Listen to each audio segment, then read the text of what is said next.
श्री शिवाय नमस्तुभ्यम हर हर महादेव। स्वागत है आपका हमारे चैनल एस्ट्रो ओम पर। दोस्तों, आप सभी लोग जानते हैं कि सावन का महीना बहुत जल्दी आने वाला है, जिसको लेकर दोस्तों पंडित जी बहुत सारे उपाय बता रहे हैं और इन उपायों को आपको याद रखना है क्योंकि सावन का महीना आने में अभी थोड़ा समय बाकी है। पर दोस्तों, जो भी सावन महीने के उपाय हैं वो आपको पहले से समझना पड़ेगा, क्योंकि दोस्तों सावन का एक ऐसा महीना होता है जिस महीने में हम भगवान शिव जी को बहुत आसानी से प्रसन्न कर सकते हैं और वो बहुत आसानी से प्रसन्न हो भी जाते हैं। और सावन के महीने में दोस्तों पंडित हमेशा कहते हैं कि आप लोगों को 1 लोटा नहीं बल्कि 2 लोटा जल चढ़ाना चाहिए, क्योंकि भाई सावन के महीने में शिव जी पर भार बढ़ जाता है। पूरी व्यवस्थाएं जो है इस ब्रह्मांड की उनके हाथों में आ जाती है, जिसकी वजह से उनके ऊपर भार पड़ता है।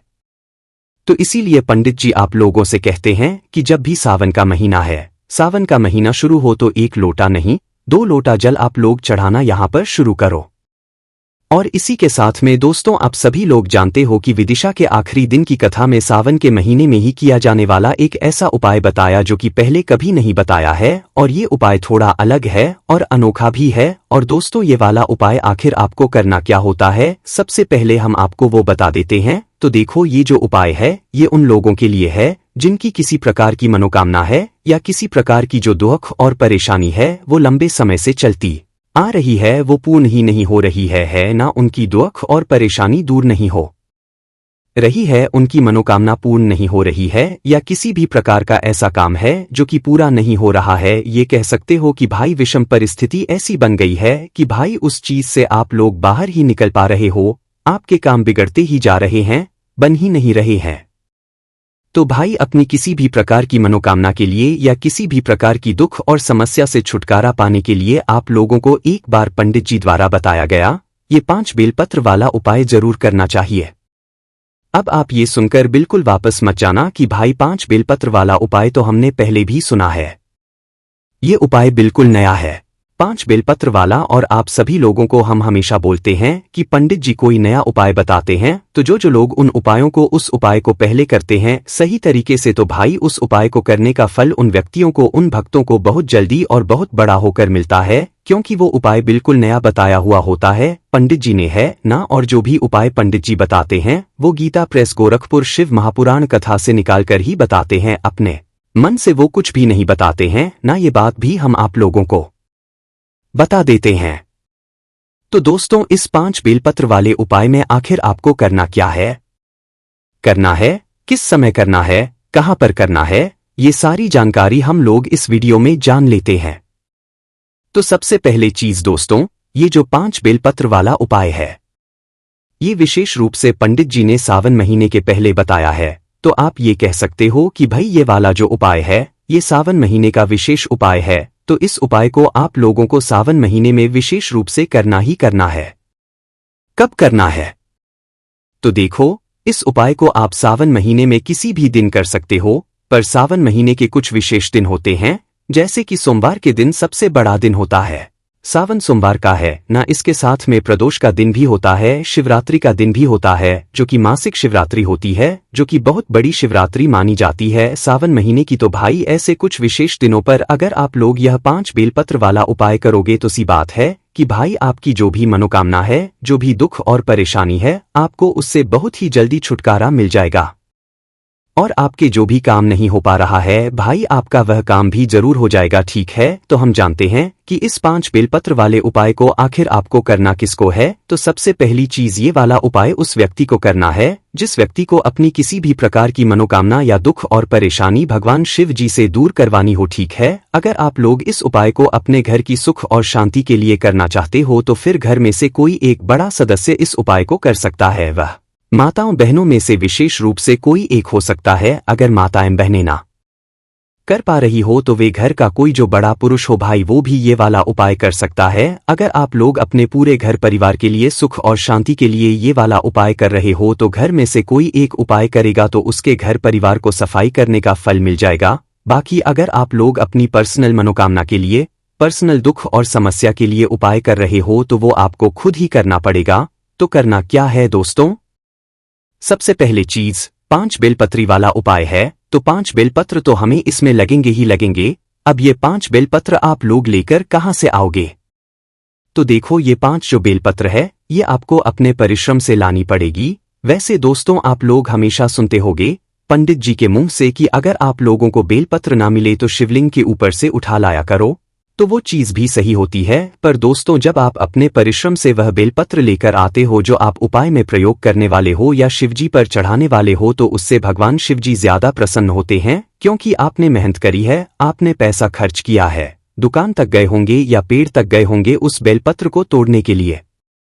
फिर उसके बाद आपके हाथों से वे बेलपत्र जब शिवलिंग पर चढ़ती है, चाहे सादा बेलपत्र हो चाहे उपाय वाली बेलपत्र हो, जब शिवलिंग पर चढ़ती है तो उसका जो फल है वो बहुत ही अलग मिलता है। तो इसलिए सावन के आप ये भी कोशिश करना कि जो बेलपत्र आप लोग लेकर आओ वो अपने परिश्रम से लेकर आओ, खरीद के लेकर आओ, चाहे वृक्ष से तोड़कर लाओ है ना, शिवलिंग के ऊपर से भी ले सकते हो, ऐसी कोई भी बात नहीं है ना। तो भाई इस उपाय में जो है आपको 5 बेलपत्र यहाँ पर लेनी पड़ेगी। कितनी? 5 बेलपत्र है ना। उसके बाद में दोस्तों 1 लोटा जल। अब आप कहोगे सावन में 1 लोटा जल नहीं, सावन में 2 लोटा जल है ना, 1 लोटा जल भी ले जाओगे तो भी चलेगा, पर सावन में पंडित जी ने बोला है कि 2 लोटा जल तो चाहे आप उपाय करो चाहे कुछ करो, 2 लोटा जल आप लोग लेकर जा सकते, कोई भी दिक्कत वाली बात नहीं है। आप लोग 1 लोटा भी लेकर जा सकते हो, पर सावन के महीने में हो सके तो भाई आप अपने साथ में इस उपाय को करने के लिए 2 लोटा जल लेकर जाना है। उसके बाद में दोस्तों अगली चीज क्या है? कुछ भी नहीं है, मात्र ये दोनों चीजों को लेकर आपको अपने ही घर के पास में जो शिव मंदिर है वहां पर पहुंचना है। उपाय किस समय करना है? सीधी सी बात है दोस्तों, इस उपाय में हमें शिवलिंग पर जल चढ़ाना है। तो भाई उपाय आप लोगों को किस समय करना है? सुबह के समय करना है। इस बात का आप लोगों को ध्यान रखना है, सुबह के समय आप लोगों को उपाय करना है। सुबह जितना जल्दी हो सके, सावन के महीने में जितना जल्दी सुबह है, उसके बाद भगवान शिव जी की पूजा अर्चना करो उतना ज्यादा अच्छा है, और उपाय करो उतना ज्यादा अच्छा है। बाकी 10, 11, 12 बजे से पहले पहले आप लोग उपाय कर लेना, पर कोशिश करना जल्दी से जल्दी आप लोग उपाय कर सको इस सावन के महीने में। तो करना क्या है? आपको अपनी 5 बेलपत्र तैयार करनी है सबसे पहले तो। उसके बाद में दोस्तों 1 लोटा जल या 2 लोटा जल आप लोगों को तैयार कर लेना है। करने के बाद आपको अपने ही घर के पास में शिव मंदिर जो है वहां पर पहुंच जाना है। आपके घर के पास में जो शिव मंदिर है वहां पर ज्यादा दूर जाने की जरूरत नहीं है। शिवजी के मंदिर के अंदर जैसे ही आप लोग प्रवेश कर जाते हो तो भाई शिवजी के मंदिर के अंदर प्रवेश करके भगवान के सबसे पहले आपको दर्शन करना है। दर्शन करके आपको फिर आ जाना है शिवलिंग के पास में। जाते से आपको जल नहीं चढ़ाना है, क्योंकि अभी आप उपाय करने वाले हो। उपाय में पहले जल नहीं चढ़ेगा, बाद में चढ़ेगा, इस बात का ध्यान रखना। तो जैसे ही शिवलिंग के पास में आते हो, शिवलिंग के पास में आने के बाद दोस्तों क्या करना है, आप लोगों को शिवलिंग के पास में बैठ जाना है। देखो अगर शिवलिंग के पास में आपको भीड़ मिले तो ऐसे समय पर जाना है। जब आपको भीड़ ना मिले तो वो जल्दी सुबह सुबह तो नहीं मिलेगी, तो इसलिए सुबह सुबह जाना आप लोग इस उपाय को करने के लिए।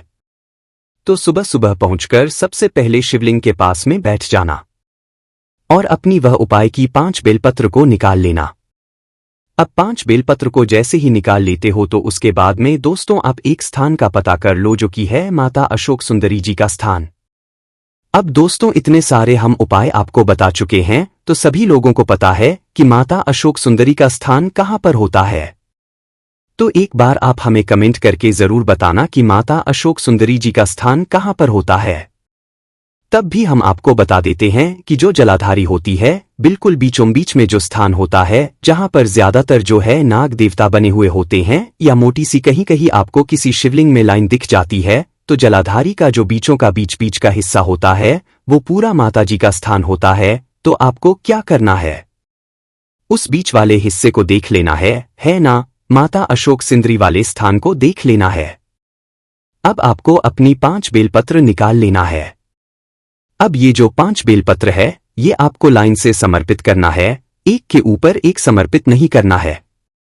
ध्यान से सुन लिया आप लोगों ने, हम बताते हैं कैसे समर्पित करना है। देखो सबसे पहले अपनी बेलपत्र निकाल लो। सबसे पहले बेलपत्र निकालने के बाद आपको इस बेलपत्र को माता अशोक सुंदरी वाले स्थान पर समर्पित करना है।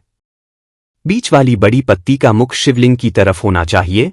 डंडी का मुख जलाधारी की तरफ होना चाहिए जहां से जल बहता है और नीचे गिरता है। सबसे पहले इस बेलपत्र को आपको माता अशोक सुंदरी में कहां पर समर्पित करना है? जो शिवलिंग के पास में जो जहां से स्थान शुरू होगा ना माता अशोक सुंदरी का स्थान बिल्कुल बीचों बीच से सबसे पहले बेलपत्र आपको वहां पर रखना है, क्योंकि ये जो बेलपत्र है ये आपको एक के नीचे एक रखती जानी है, इसलिए आप लोग उतनी जगह लेकर चलें ताकि आपकी ये पांचों बेलपत्र रखा जाए। अगर थोड़ी जगह की भी कम पड़े तो एक के ऊपर थोड़ा खिसका सकते हो। तो करना क्या है? सबसे पहले बेलपत्र आप लोगों को शिवलिंग के पास में रखनी है, बिल्कुल बीचों बीच में जो माता सुष्णु जी का स्थान होता है वहां पर पहले ही बेलपत्र जैसे ही रख देते हो। उसके बाद में आपको क्या करना है? शिव जी के किसी भी एक मंत्र का जाप करते करते जो है ये उपाय करना है। पंचाक्षर मंत्र, षडाक्षर मंत्र, जो भी आपको मंत्र आता है वो एक मंत्र का जाप करते करते आपको उपाय करना है। तो पहले ही बेलपत्र जैसे ही समर्पित कर दो, अपनी दूसरी बेलपत्र निकाल लो। अब दूसरी बेलपत्र की जो बीच वाली बड़ी पत्ती है वो पहली बेलपत्र की डंडी के ऊपर होनी चाहिए, मतलब डंडी के ऊपर आ जाए आपकी वह बीच वाली बड़ी पत्ती। इस तरीके से आपको यह दूसरी बेलपत्र माता स्थान पर समर्पित कर देना है। समझ गए आप लोग? उसी तरीके से आपको तीसरी बेलपत्र लेनी है। तीसरी बेलपत्र भी उस दूसरी बेलपत्र की जो डंडी होगी उस डंडी के ऊपर इस तीसरी वाली बेलपत्र की बीच वाली बड़ी पत्ती को आपको रख देना है ना, मतलब एक के नीचे की जो है बेलपत्र आती जाएगी। इसी तरीके से चौथी बेलपत्र है और तीसरी वाली बेलपत्र की जो डंडी है उस डंडी के ऊपर आपको अपनी ये जो चौथी बेलपत्र के बीच वाली बड़ी पत्ती है इसको रख देना है ना, लाइन से माता सूक्ष्म जी वाले स्थान पर ही। उसी तरीके से पांचवी बेलपत्र को आपको रख देना है। जो चौथी बेलपत्र की डंडी है उस डंडी के ऊपर जो है आपको चौथे नंबर की जो है बेलपत्र के बीच वाली पत्ती को जो है रख देना है ना। इस तरीके से आपको ये पांचों बेलपत्र माता वाली स्थान पर लाइन से आपको जमा देना है ना। उसके बाद क्या करना है? आपको अपना एक लोटा या 2 लोटा जो भी आप जल लेकर आए हुए हो उसे मंत्र आप लोग जरूर जाप करते रहना जब आप उपाय कर रहे हो है ना। तो अभी आपको जल नहीं चढ़ाना है। जल चढ़ाने से पहले अपने सीधे हाथ की हथेली के 3 उंगली ले लो है ना। 3 जो उंगली अच्छी होती है वो 3 उंगली ले लो है ना, सिर्फ 3 उंगली लेनी है। 5 उंगली होती है, 5 में से 3 उंगली आपको लेनी है जो शुरुआत की होती है ना। शुरुआत की 3 उंगली लेना और तीनों उंगली को ये जो 5 बेलपत्र आपने माता सुष्णु जी वाले स्थान पर लाइन से चढ़ाई हुई है इनकी बीच वाली बड़ी पत्ती पर ये 3 उंगली आप एक बार स्पर्श करा देना, मात्र छुआना और कुछ भी नहीं कराना है। तो शुरुआत की जो 3 उंगली है वो पहले आपने स्पर्श कराई, फिर दूसरी बेलपत्र स्पर्श कराई, फिर तीसरी पर स्पर्श कराई, फिर चौथी पर, फिर 5वीं स्पर्श कराई। बस एक बार जो है बीच वाली बड़ी पत्ती पर स्पर्श कराकर आपको छोड़ देना है ना। श्री बोलते रहना जब तक उपाय आप लोग करते रहो है ना। तो जैसे ही आप लोगों का ये काम हो जाता है अब अपना वह जो 2 लोटा जल है उसको निकाल लो, या 1 लोटा जल है उसको निकाल लो। अब यह जो जल है यह आपको भगवान शिव जी की शिवलिंग के ऊपर चढ़ाना है। देखो, जब आप विशेष कार्य के लिए ये वाला उपाय हो, विषम परिस्थिति के लिए ये वाला उपाय कर रहे हो, तो इस उपाय को विपरीत दिशा में बैठकर करना और विपरीत दिशा में बैठकर ही जल चढ़ाना। मतलब कि जल किस तरफ बहता है जो है, मतलब सामने की तरफ बहता है, तो आप जल जिस तरफ बहता है उसकी विपरीत दिशा में बैठो। मतलब शिवलिंग के पीछे की साइड जो है होकर आप लोग ये वाला उपाय करना है। मतलब जल जो है उत्तर की मतलब तरफ बहता है तो आप दक्षिण की तरफ बैठना और दक्षिण की तरफ बैठकर जो है ये वाला उपाय करना। दक्षिण की तरफ बैठकर ही बेलपत्र समर्पित करना और दक्षिण की तरफ बैठकर ही जो है आप शिवलिंग पर जो है जल करना है। तो अगर 2 लोटा जल लेकर आए हुए हो तो भाई दोनों पात्रों को एक दूसरे के आमने सामने करके एक धरा से शिवलिंग के ऊपर आप जल चढ़ाना। बाकी 1 लोटा जल लेकर आए हुए होंगे तो उसे तो 1 लोटा जल आप एक धरा से धीरे करके आप समर्पित कर देना है। तो जैसे ही आपको ये जल समर्पित हो रहा हो, जब आप जल चढ़ा रहे हो तो उस समय भी आपको श्री का जाप करते रहना है। उसके बाद में दोस्तों जैसे ही आप लोगों का जो है यहाँ पर जल समर्पित हो जाता है, उसके बाद में आपको माता जी से अपने मन की कामना भूलनी है। अपनी जो भी दुख और परेशानी है उसका करना है। जो भी जिस काम के लिए आप लोग अपने ये वाला उपाय कर रहे हो, आपको अपना वह काम बोलना है। उसके बाद में दोस्तों आपका उपाय पूरा हो जाता है। आपको भगवान के सामने हाथ जोड़ के विनती करना है, 2 मिनट का जाप करना है। भगवान को धो देना है और वहां से उठकर सीधा अपने घर पर आ जाना है और आपको ये वाला उपाय यहाँ पर पूरा हो जाता है।